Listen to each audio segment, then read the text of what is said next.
is the way most hip roof buildings, and this is a hip roof, and this is the way they're framed, with the king post in the center. That's that post behind it. That's a 12-inch piece of timber. And these are common rafters, and the ones on there, that's a hip rafter. And they mount it into the top of it.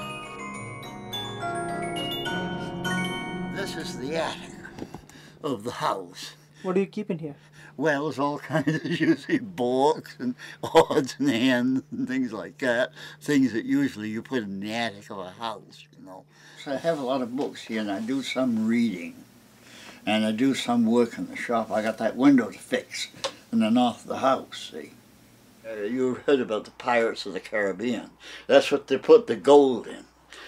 But I built that in the 1940s. It was made out of an old copper boiler and scrap iron, but it was on an airfield in Germany. He turned that key hard enough so those will go over. See, now when I was in service, I had a fair amount of spare time because I worked in the kitchen. That was a day on, the day off job. From 1942 to 45. It was a good job, you know, because I could learn a lot of things by being stationed in England and Belgium, see, and France, see, at that time. A lot of things about architecture and buildings, and that's what I was interested in, see. I was doing a series of paintings and drawings based on old tools, and I heard about this man in town who had many old tools, and I called him, and he was nice enough to have me over, and I spent the whole day with him, and he showed me all his different tools in his house and out in his barns. That's kind of carpenter and cabinet maker. Yeah, that's what I always did in carpentry work, and restore antique furniture and antique houses. And I've done a lot of that, see.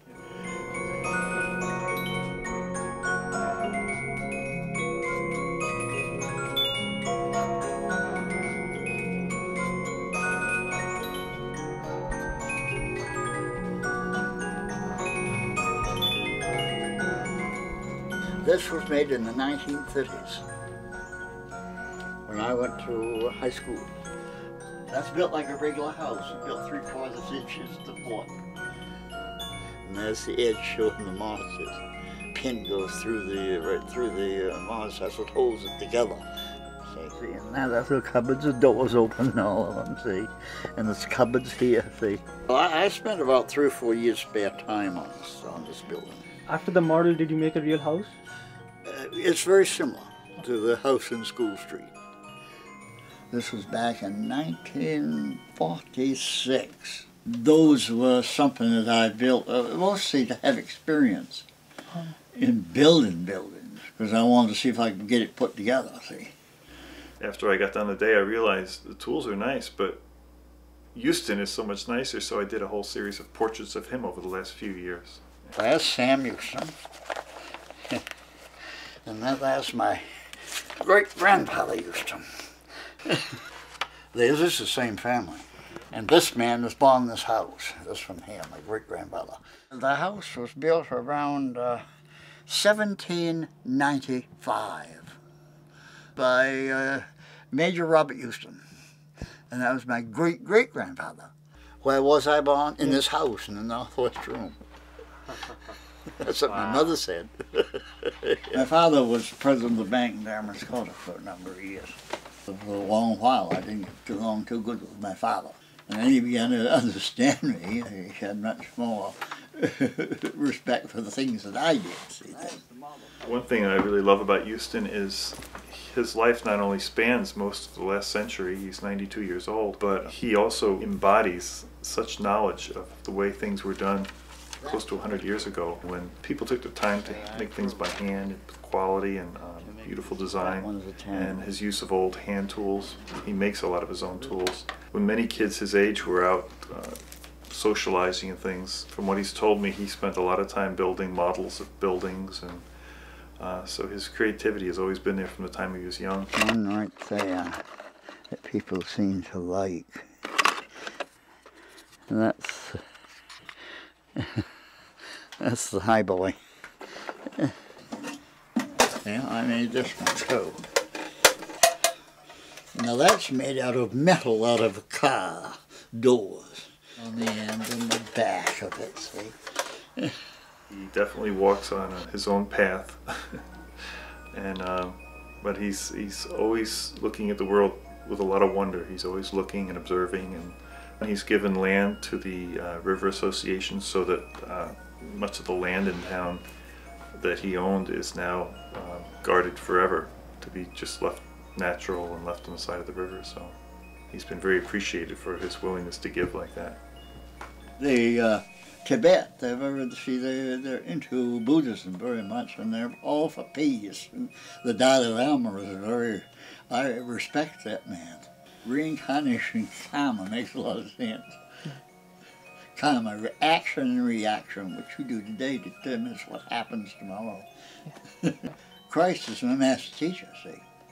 But I don't like to think of him as a person that's nailed to a cross. I like to think of him as a person that you can talk to or that you can communicate with. See? So do you communicate with him often? Oh yes, usually at night I give him all. He gives thanks for my protection from all evil, negative forces, and to help me to be a better man and love my neighbors, myself, and those things. See? Do you think he answers your prayers?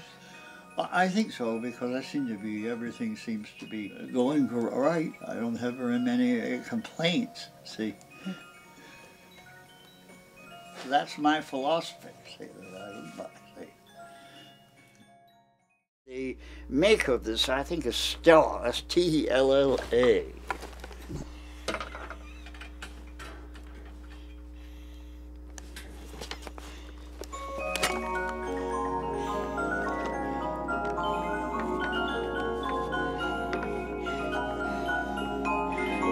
That winds up. See, that's how it plays as a spring.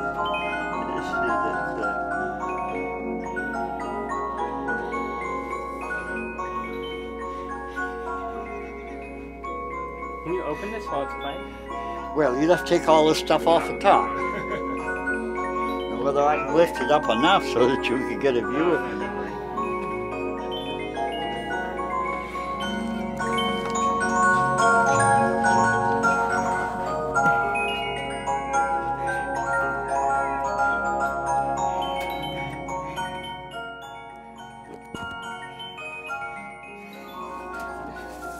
See, those are the records.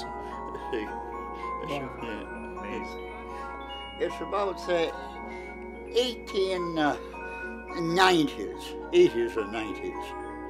That's the period that this was built.